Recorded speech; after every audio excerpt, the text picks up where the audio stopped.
मेरी बैंगलोर में urgent meeting थी। उस दिन सुबह 8 बजे मैं अपने शहर से दूसरे शहर जाने के लिए निकल पड़ा। ठंड बहुत ज़्यादा थी और कोहरे की वजह से विजिबिलिटी ज़ीरो थी। इसलिए देरी से पहुंचने के कारण मेरी फ्लाइट निकल चुकी थी। दूसरी फ्लाइट 4 घंटे बाद की थी, इसलिए मैं एयरपोर्ट से बाहर आ गया। बाहर घूमते हुए मुझको भूख का एहसास हुआ। मैंने सोचा कहीं नाश्ता कर लिया जाए। मैं होटल की ओर जा ही रहा था, अचानक रास्ते में मेरी नज़र फुटपाथ पर बैठे दो बच्चों पर पड़ी। दोनों लगभग 10 या 12 साल के रहे होंगे। बच्चों की हालत बहुत खराब थी। कमजोरी की वजह से उनके अस्थि पंजर साफ दिखाई दे रहे थे। वो भूखे लग रहे थे। छोटा बच्चा बड़े बच्चे से खाने को मांग रहा था और बड़ा बच्चा उसे चुप कराने की कोशिश कर रहा था। मैं अचानक रुक गया। दौड़ती भागती जिंदगी में मेरे पैर ठहर से गए। उनको भूख से बिलखता देख मेरा मन भरा है। मैंने सोचा इन्हें कुछ पैसे दे दिए जाएं। मैं उन्हें 10 रुपए देकर आगे बढ़ गया। तुरंत मेरे मन में एक विचार आया कि कितना कंजूस हूं मैं। 10 रुपये में क्या मिलेगा? चाय तक ढंग से ना मिलेगी। खुद पर शर्म आई और फिर मैं उन बच्चों के पास वापस लौटा। मैंने बच्चों से कहा, कुछ खाओगे? बच्चे कुछ उलझन में पड़ गए।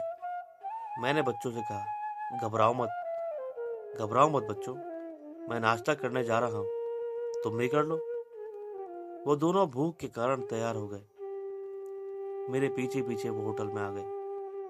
उनके कपड़े गंदे होने से होटल वाले ने बच्चों को डांटा और भगाने लगा। मैंने कहा, भाई साहब, उन्हें जो खाना है वो उन्हें दे दो, पैसे मैं दूंगा। होटल वाले ने आश्चर्य से मेरी ओर देखा।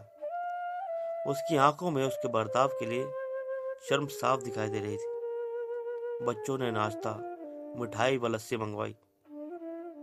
सेल्फ सर्विस के कारण मैंने नाश्ता बच्चों को ला कर दिया। बच्चे जब खाने लगे तब उनके चेहरे की खुशी कुछ निराली ही थी।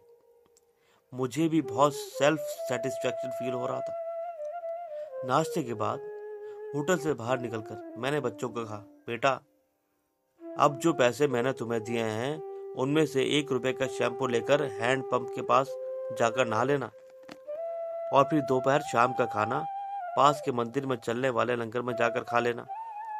फिर मैं अपनी दौड़ती दिनचर्या में मशगूल हो गया। फिर मैं एयरपोर्ट की तरफ निकल पड़ा। मन थोड़ा भारी लग रहा था। मन थोड़ा उनके बारे में सोचकर दुखी हो रहा था और दूसरी तरफ गर्व भी महसूस हो रहा था। रास्ते में मंदिर आया। मैंने मंदिर की ओर देखा और कहा, हे भगवान, आप कहाँ हो?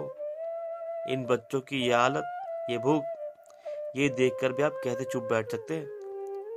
अचानक दूसरे क्षण मेरे मन में विचार आया, अभी तक जो उन्हें नाश्ता दे रहा था वो कौन था?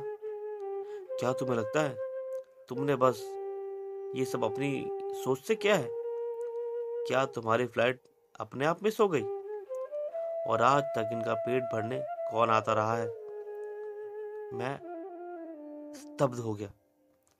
मेरे सारे सवाल अपने आप खत्म हो गए। मैं समझ गया कि मैं इस दुनिया में सिर्फ एक जर्रा भर हूं। ईश्वर अल्लाह महान है। दुनिया को कैसे चलाना है ऊपर वाला ही जानता है। कहानी से सीख, भगवान हमें किसी की मदद करने तभी भेजता है जब वो हमें उस काम के लायक समझता है। ये उसी का आदेश होता है। किसी मदद को मना करना वैसा ही है जैसे भगवान के काम को मना करना। खुद में ईश्वर को देखना ध्यान है और दूसरे में ईश्वर को देखना प्रेम है। ईश्वर को सब में देखना और सब में ईश्वर को देखना ज्ञान है। सब में ईश्वर विद्यमान है।